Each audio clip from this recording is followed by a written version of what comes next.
2 அடிக்குள் சரவெடியை வைத்து கையில் எடுத்தால் அதை படித்தால் தலையில் அடித்தார் போல் இருக்கும் ஒரு நூல்.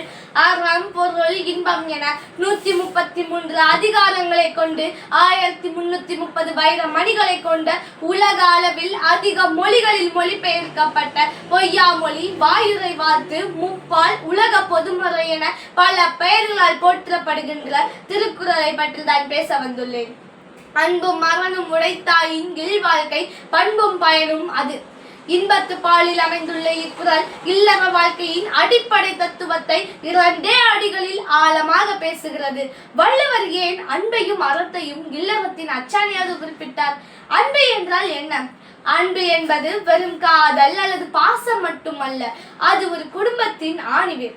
கணவன், மனைவி, குழந்தைகள், பெரியவர்கள் என குடும்ப உறுப்பினர்களுக்கு இடையே இருக்கும் பிணைப்பு, புரிந்துணர்வு, விட்டு கொடுத்தல், இரக்கம் இவை அனைத்தும் தான் அன்பு.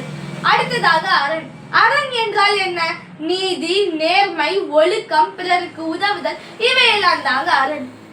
பண்பும் பயனும் அது.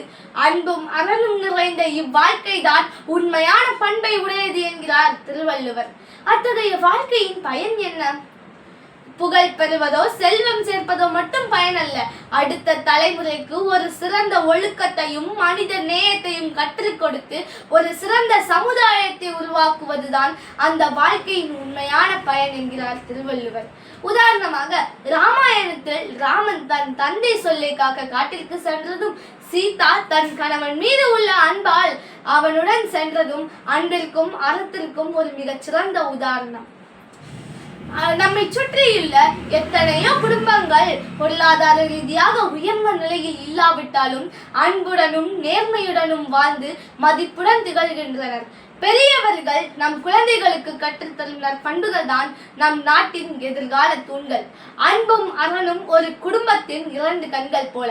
அன்பினால் குடும்பம் செழிக்கும், அறத்தினால் குடும்பம் உயரும். திருவள்ளுவர் ஆயிரக்கணக்கான ஆண்டுகளுக்கு முன்பே ஒரு இல்லற வாழ்க்கையின் அடிப்படை தத்துவத்தை மிக எளிமையாக கூறியிருக்கிறார். இப்பொழுது உங்களிடம் ஒரு கதை சொல்ல போகிறேன், கேளுங்கள். ஒரு இளைஞன் தன் திருமணத்திற்கு முன் ஒரு குருவிடம் சென்று, குருவே, என் வாழ்க்கை செழிப்பாக இருக்க வேண்டும், அதற்கு பணம் தான் முக்கியம் என்று நினைக்கிறேன்.